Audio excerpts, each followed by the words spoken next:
وبارك على محمد وعلى آل محمد كما باركت على إبراهيم وعلى آل إبراهيم إنك حميد مجيد. اللهم إنا نعوذ بك من علم لا ينفع ومن قلب لا يخشع ومن نفس لا تشبع ومن دعاء لا يسمع يا مقلب القلوب ثبت قلوبنا على دينك. أيها الحاضرون jamaah salat subuh yang dirahmati Allah Subhanahu wa taala. Marilah kita bersyukur kepada Allah atas segala nikmat-Nya. Pada hari ini Allah masih membangunkan kita, memperjalankan diri kita masing-masing mampu menunaikan ibadah kepada Allah Subhanahu wa taala. Semoga ibadah yang kita lakukan diterima di sisinya, terutama di bulan Ramadan yang mulia ini. Maka tidak ada alasan bagi kita yang merasa beriman untuk menyia-nyiakan kesempatan. Izin kepada para hadirin, saya hanya membacakan beberapa hadis dan mungkin ayat. Mohon koreksi bila ada kesalahan dan kekeliruan. Ayyuhal hadirin rahimakumullah. Bulan Ramadan sudah ada dekat, bahkan kita ada di dalamnya. Kita di dalam bulan Ramadan. Bukan dekat lagi, sangat dekat. Dan bulan Ramadan memiliki fitur yaitu melipat gandakan segala amal perbuatan, terutama perbuatan ibadah, ketaatan kepada Allah Subhanahu wa taala. Nilainya berlipat ganda melebihi hari-hari bulan-bulan yang lain. Kalau kita melihat ada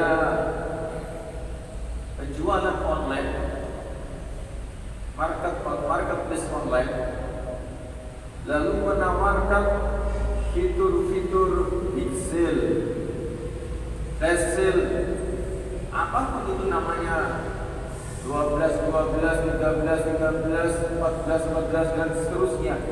Kalau perlu 32. Itu kita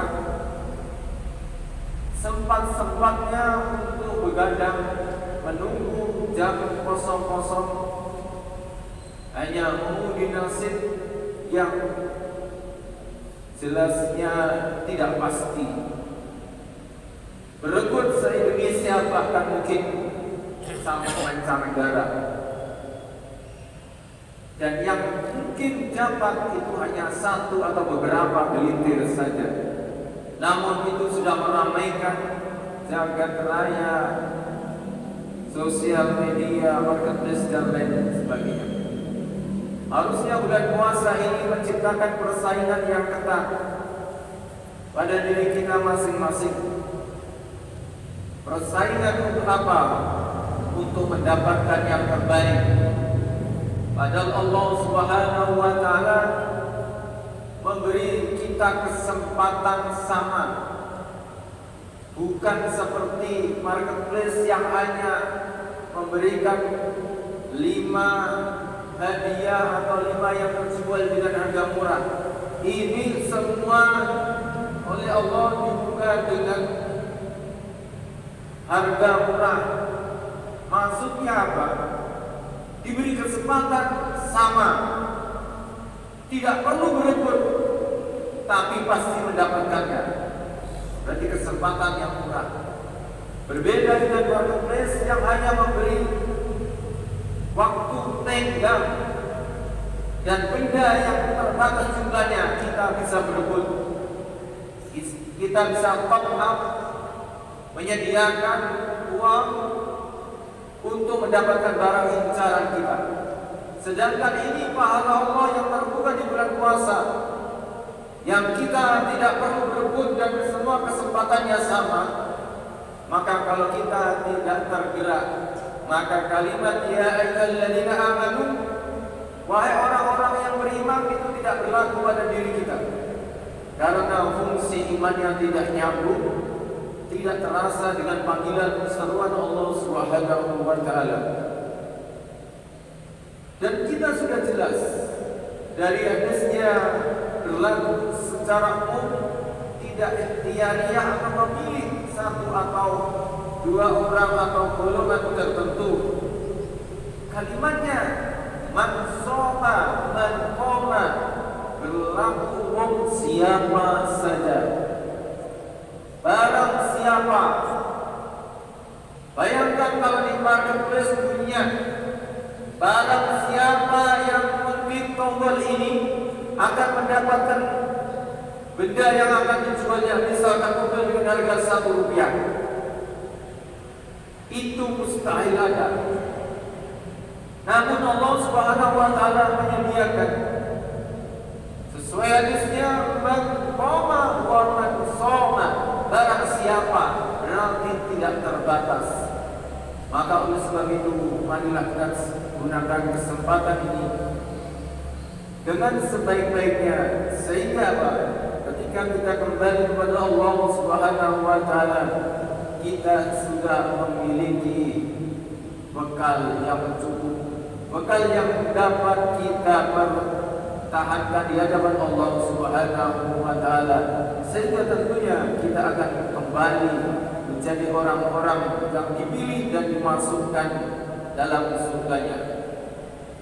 Ayolah rahimahullah, bukan perkara wajib saja yang patut kita penuhi, namun perkara-perkara sunnah yang hari ini, bulan ini nilainya bisa setara dengan perkara wajib di luar bulan puasa. Apalagi yang wajib kita tingkatkan, tentunya nilainya sungguh luar biasa. Maka ketika amalan wajib kita dihisab, kemudian ada kekurangan, maka akan dipenuhi dengan perkara-perkara sunnah. Sebagaimana ditegaskan dalam sebuah riwayat yang berbunyi, fa'idin istaqassa min faridati syai'un qala Rabbu azza wa jalla unduru hal li'abdi min tatawu'in fayukammalu biha man taqassa minal faridah. Yang dicek di sini adalah jika sholatnya rusak, boleh dipahami jika fardunya rusak, maka sungguhnya gagal dan merugi. Jika terdapat kekurangan dari sholat wajibnya, maka Rabb Azza wa Jalla berfirman, lihatlah wahai para malaikat, apakah hambaku memiliki sholat sunnah, maka sholat wajibnya disempurnakan dengan sholat sunnah tersebut. Maka ayyuhal hadirin rahimakumullah, salat-salat sunnah di bulan Ramadan bisa jadi nilainya setara dengan salat wajib di luar Ramadan. Maka kita ambil semua piksel yang diberikan oleh Allah kepada kita, kesempatan untuk menabung pahala, kita perbanyak. Yang wajib ditingkatkan levelnya menjadi sangat baik, yang sunnah yang sering ditinggalkan atau yang sering bolong-bolong kita lengkapi. Dari situ maka apa yang kurang dari perbuatan ibadah kita dalam fardhu, dalam wajib, maka Allah akan sempurnakan. Bulan Ramadan akan datang setiap tahun. Tahun depan masih ada Ramadan, tetapi tahun depan belum tentu kita ada. Tahun depan Ramadan hadir, tahun depan belum tentu kita hadir. Kalau sekarang diberi kesempatan kesempatan berupa umur, kesehatan dan harta, belum tentu tahun depan kita mampu duduk dan berdiri di tempat ini. Belum tentu kita bisa berpuasa karena penyakit atau halangan yang lainnya. Sehingga ketika kesempatan ini datang, kita jangan hanya membiarkannya lewat saja. Tidak ada orang yang umurnya semakin menua, kesehatannya semakin prima, tidak ada. Yang ada naqisu fil khalq, akan dikurangi wujud kejadian termasuk fungsi tubuhnya. Tidak ada semakin tua semakin prima, tidak ada semakin tua semakin kuat salat dengan imam yang bacaannya panjang. Tentu lambat laun organ-organ tubuh kita ini akan menua dan fungsinya pun akan berkurang. Maka ketika fungsi-fungsi organ itu masih berfungsi normal, maka kita manfaatkan di bulan Ramadan ini dengan sebaik-baiknya. Ayyuhalladzina rahimakumullah. Dalam pertemuan kali ini saya membacakan diskusi tentang keutamaan sholat duha. Dari Nu'aim bin Hammad radhiyallahu anhu, ia berkata, aku mendengar Rasulullah sallallahu alaihi wasallam bersabda, Allah Azza wa Jalla berfirman, Ya bani Adam, la tujisni min arba'i raka'atin fi awwali naharika akfika akhirahu. Wahai anak Adam, janganlah engkau lemah kepadaku untuk melakukan salat duha 4 rakaat di awal siangmu. Niscaya aku akan mencukupimu di akhirnya. Hadis riwayat Abu Dawud nomor 1289. Hadis ini disahihkan oleh Syekh Al-Albani rahimahullah dalam Sahih Jami'. Ayyuhal hadirin rahimakumullah. Hadis ini berkaitan dengan anjuran melakukan salat duha. Sebagaimana lafaznya menyatakan, Ya bani Adam, la tu'jisni min arba'i raka'atin. Wahai anak Adam, janganlah engkau lemah kepadaku untuk melakukan salat duha 4 rakaat. Ini menunjukkan anjuran agar tidak terlewatkan dari mendapatkan pahala 4 rakaat duha. Hukum salat duha adalah sunnah mustahabah yang dianjurkan untuk dilakukan secara rutin. Salat duha disebut juga dengan salat awwabin, karena salat duha adalah salat yang biasa dilakukan oleh orang-orang yang kembali kepada Allah Subhanahu wa taala. Sebagaimana diriwayatkan dari Abu Hurairah radhiyallahu anhu, ia berkata, Rasulullah sallallahu alaihi wasallam bersabda, La yuhafidhu ala salatul duha illa awwab. Qala wa hiya salatul awwabin. Tidak ada yang benar-benar menjaga salat duha kecuali awwab, orang-orang yang kembali kepada Allah Subhanahu wa taala. Salat duha tersebut adalah salat awwabin, yaitu salatnya orang-orang yang kembali kepada Allah Subhanahu wa taala. Ayyuhal hadirin rahimakumullah.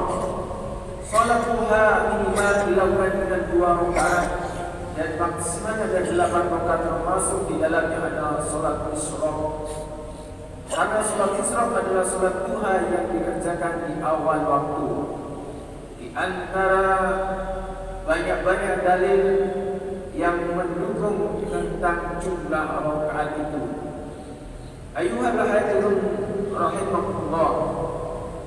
Jadi salat duha ini juga ada yang disebutkan ada yang 12 rakaat, namun ada yang mengatakan hadisnya lemah yang dijadikan hujah. Oleh sebab itu, paling tidak kita melakukan salat duha 4 rakaat. Dan setiap ibadah jangan tendensinya kepada maliyah atau harta. Niat salat duha tujuannya untuk kaya, tidak ada. Kalau kaya maka bekerjalah. Jadi salat duha itu diperintahkan, disunahkan karena ada contohnya, dan tujuannya bukan untuk mendapatkan dunia saja. Allah tentu akan memberikan sebagaimana yang disebutkan tadi, bahwa salat duha itu dikerjakan di awal waktu siang setelah terbit matahari, fi awalin hari. Maka salat duha dilakukan ketika panas matahari mulai menyinar, yaitu pada saat anak-anak kita merasa kepanasan. Disebutkan dalam sebuah riwayat dari Zaid bin Arqam radhiyallahu anhu bahwa Rasulullah SAW bersabda, "Sholatul awabin idza qadatil fisal." Salat awabin atau salat duha yang utama adalah ketika anak-anak kita merasa kepanasan.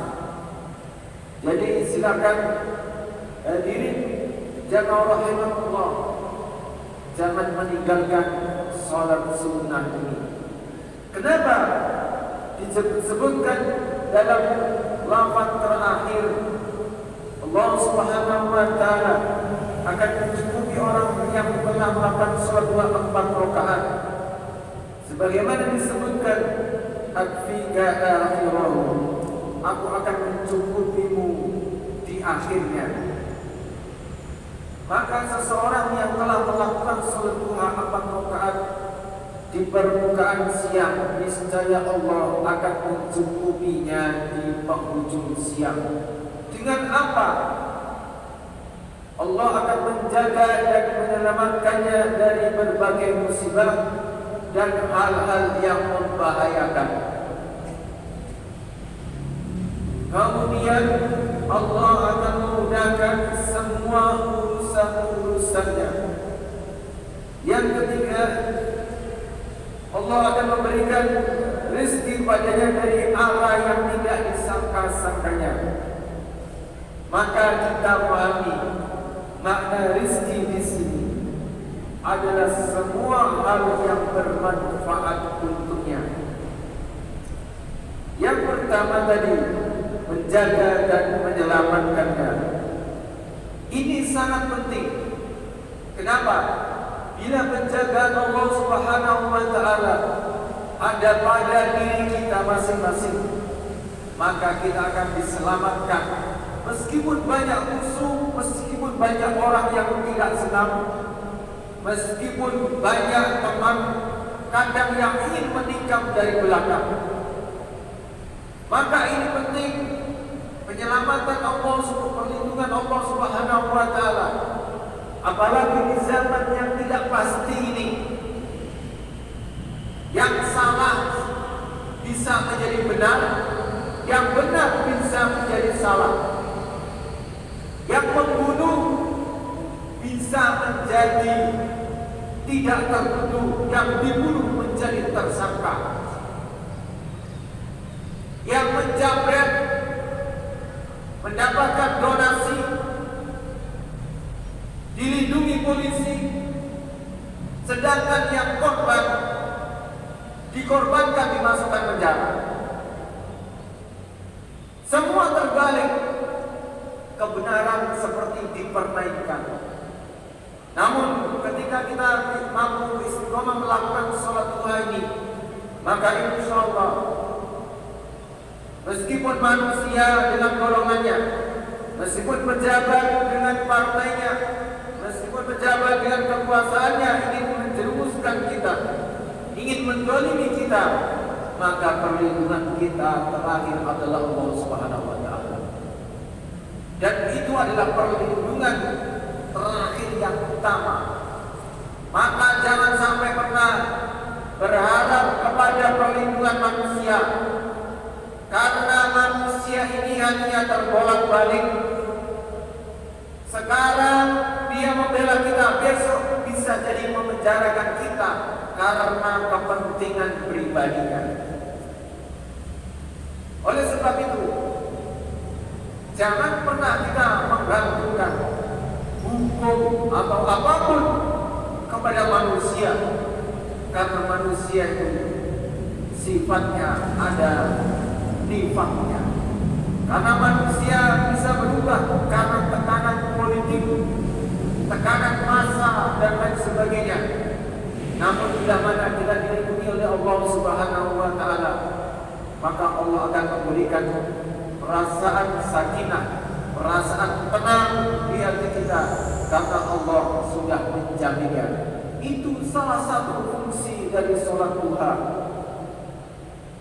Lalu Allah pun akan memudahkan semua urusannya. Banyak urusan kita, urusan publik, itu diperbelit-belitkan. Bahkan di negara ini ada sebuah ungkapan, bila mana bisa dipersulit, kenapa kok dipermudah? Jadi semuanya menjadi terbolak-balik sesuai keinginan mereka yang berkuasa. Namun kalau kita sudah melakukan ibadah, di antaranya sholat duha, maka urusan kita pun akan dipermudah. Allah yang akan membuatkan jalan untuk membuka apa-apa yang membelenggu, apa-apa yang menyulitkan, apa-apa yang mengikat. Dan yang ketiga, Allah Subhanahu wa Ta'ala akan memberikan rezeki kepadanya dari arah yang tidak disangka-sangka. Ayyuhal hadirin rahimakumullah. Namun jangan disalahgunakan.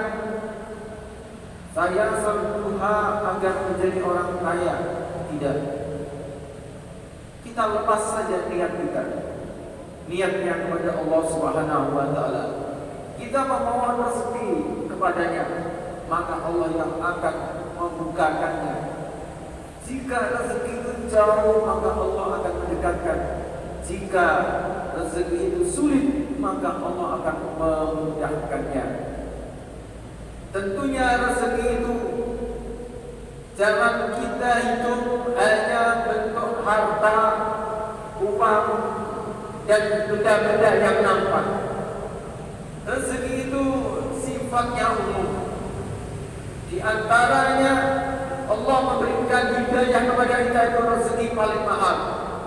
Allah mempergerakkan kaki kita, membuat kita betah di masjid, itu termasuk rezeki dari Allah Subhanahu wa Ta'ala. Kenapa? Karena banyak dari saudara kita termasuk ke masjid itu hanya tempat singgah, kadang hanya mampir kamar mandi saja lalu keluar, atau hanya sholat, ketika sholat selesai langsung pergi tanpa memperhatikan sunnah-sunnah yang lainnya. Seakan-akan masjid bukan tempat yang nyaman, baik beribadah maupun untuk yang lainnya. Maka ini termasuk rezeki, dan di antara rezeki terbaik setelah iman, kemungkinan adalah kesehatan dan kesempatan. Kita oleh Allah diberi kesempatan dan kesehatan di bulan Ramadan, maka kita bisa berpuasa. Karena di antara syarat berpuasa adalah kita sehat. Kalau kita ibadah yang lain, kita sakit, masih bisa pakai tata cara berbeda. Salat sakit boleh pakai duduk, salat sakit boleh pakai berbaring. Dan andaikan pun tidak mampu hanya bisa diperbolehkan sholat dengan kode saja karena tidak ada kemampuan. Namun puasa Ramadan adalah ibadah yang menekankan kepada fisik, maka disebutkan wa in kuntum maridun aw ala safarin fa iddatun min ayyamin ukhra. Salah satunya bila mana ada kita sakit atau bahkan sedang bepergian, maka disuruh untuk berpuasa di lain hari, atau kalau tidak mampu lagi memberikan ikram, memberikan fidyah kepada orang miskin. Oleh sebab itu, rezeki kesehatan mampu kita gunakan di bulan Ramadan ini, maka kalau kita gunakan dengan baik, maka Allah Subhanahu wa taala akan memberikan tambahan kebaikan itu. Maka disebut keberkahan. Umurnya berkah, kesehatannya berkah. Apakah ada orang yang sehat tapi tidak berkah? Banyak. Apakah orang yang punya harta berlimpah tapi tidak berkah? Banyak. Misalkan kesehatan yang tidak berkah, telinga masih mendengar dengan baik, mendengar azan pun tidak bangun, berarti kesehatan telinganya tidak berkah. Ada kezaliman di depan mata, kita tidak mengubahnya, kita tidak mencoba berbuat baik, maka mata yang melihat itu mata sehat tetapi tidak berkah. Kita punya harta melimpah, tetapi tangan kita terlalu menggenggamnya sehingga sulit untuk menginfakkannya, maka harta itu Allah cabut keberkahannya. Jadi kalau semua sudah dicabut keberkahan oleh Allah, maka akan terbalik. Semua yang baik-baik saja akan menyesakkan dada, namun semua yang haram akan nampak nikmat di mata dan untuk dilakukan mudah.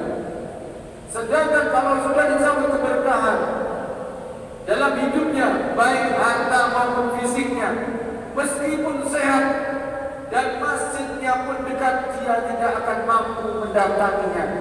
Dia hanya mampu melewatinya. Bukan mendatangi masjid, tetapi melewatinya saja. Jikapun hartanya banyak, bulan Ramadan jelas menawarkan begitu, ajwadus shadaqah fi Ramadan. Sedekah terbaik adalah di bulan Ramadan. Dia paham, memiliki pendengaran dan keilmuan, tetapi Allah telah cabut keberkahannya. Sepeser pun dia tidak akan menginfakkannya di bulan Ramadan. Maka apa yang sudah Allah berikan kepada kita ini termasuk rezeki yang tidak ternilai harganya. Bukan hanya yang dinilai dengan harta saja, tetapi dinilai dengan bentuk kemanfaatan yang lain. Karena kalau itu diuangkan, sungguh kita tidak akan mampu membayarnya. Bagaimana mata bisa melihat dengan warna yang berbeda-beda? Bagaimana kalau mata itu Allah rusak, maka kita akan kesulitan untuk menyembuhkannya. Bagaimana dengan telinga yang begitu mudah mendengar, tetapi tidak digunakan dengan baik, lalu Allah membalikkannya, maka telinganya menjadi kurang pendengaran, maka kita susah pula mengobatinya. Bagaimana dengan kaki yang sehat, yang seharusnya bisa mendatangi masjid? Jangankan masjid, alun-alun dikelilingi 10-100 kali mampu, tapi jalan ke masjid jarak 100 meter dia tidak mampu. Kenapa? Allah cabut keberkahannya. Dia akan mudah mendatangi kemaksiatan dan akan diblokir untuk mendatangi kebaikan. Kalau Allah Subhanahu wa taala sudah memblokirnya, maka segala upaya tidak bisa diberikan. Itulah yang namanya hidayah. Maka ayyuhal hadirin rahimakumullah, dengan hidayah Allah itu marilah kita pertahankan, kita tingkatkan kebaikan-kebaikan kita, terutama di bulan Ramadan. Kita meningkatkan kebaikan salat-salat wajib, amalan-amalan wajib kita naikkan levelnya, dan amalan-amalan sunnah kita perbaiki selevel dengan perbuatan wajib. Kita menanamkan pada diri kita, jangan sampai saya tertinggal satu tarawih pun tanpa berjamaah misal. Jangan sampai saya lupa tidak sholat duha hari ini. Jangan sampai saya lupa tidak infak hari ini. Karena apa? Ini adalah bulan Ramadan. Oleh sebab itu, apapun keterangan yang disampaikan, namun bila mana Allah Subhanahu wa taala terlanjur memblokir hati kita, hidayah kita, maka kebaikan itu serasa menjadi kepahitan. Namun bila mana Allah Subhanahu wa taala memberikan hidayah kepada kita, memberikan petunjuk yang baik, sesulit apapun, sesakit apapun, kita bisa berbuat baik. Sakit tetap bisa ibadah, miskin pun, sulit apapun ekonomi kita, kita masih bisa menyisihkan infak dan sedekah. Namun bila mana Allah sudah menutupnya, sehat, kaya dan lain sebagainya, itu tidak akan berguna dan hartanya serasa tidak ada nikmatnya. Oleh sebab itu ma'asyiral muslimin rahimahullah, mumpung Allah menggerakkan hati kita di bulan ini, maka kita ambil kebaikan itu semaksimal mungkin. Kesempatan tidak akan datang dua kali. Sebagaimana masa muda yang dialami oleh orang tua, tidak ada balik muda lagi. Sebagaimana anak muda melewati masa anak-anak, dia tidak akan bisa balik ke masa anak-anak lagi, dan seterusnya. Bahkan kelak bila mana kita dipanggil oleh Allah Subhanahu wa taala, kesempatan di dunia telah ditutup. Maka bila kesempatan itu telah ditutup, maka semuanya tinggal penyesalan. Sebagaimana kita pahami janji orang yang sudah sakaratul maut, mengatakan kepada Tuhannya, mengatakan apa? Permintaan, laula akhartani ila ajalin qarib fa asaddaqa wa akun minas shalihin. Dia ingin ditangguhkan sebentar saja ya Allah. Untuk apa?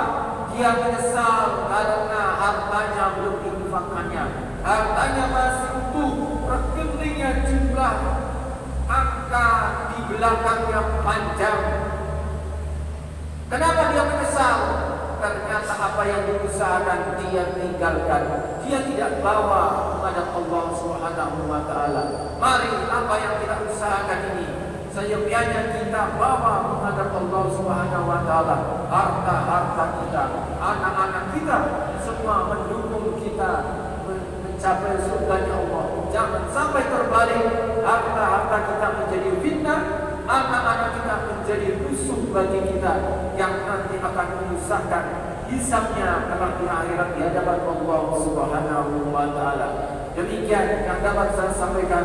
Semoga Allah Subhanahu wa taala menerima puasa kita yang telah kita lakukan, menerima qiyam Ramadan yang telah kita lakukan, dan marilah kita akhiri. Allahumma taqabbal minna salatana wa siyamana wa ruku'ana wa qira'atina wa jami'a a'malina. Rabbana zalamna anfusana wa lam taghfir lana wa tarhamna lanakunanna minal khasirin. Rabbana atina fid dunya hasanah wa fil akhirati hasanah wa qina adzabannar. Subhanakallahumma wa bihamdika asyhadu an la ilaha illa anta astaghfiruka wa atubu ilaik. Wassalamu alaikum warahmatullahi wabarakatuh.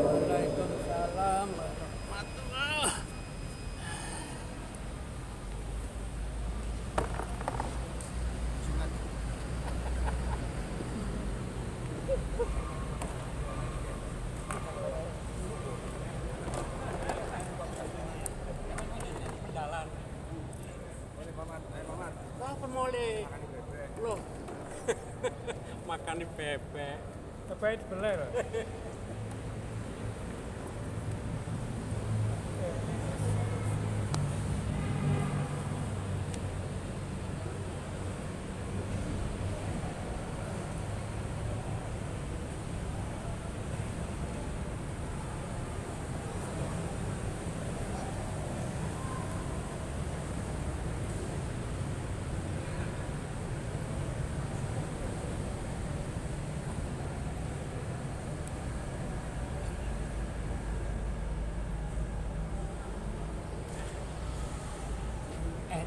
kali nggak ngeluk gitu.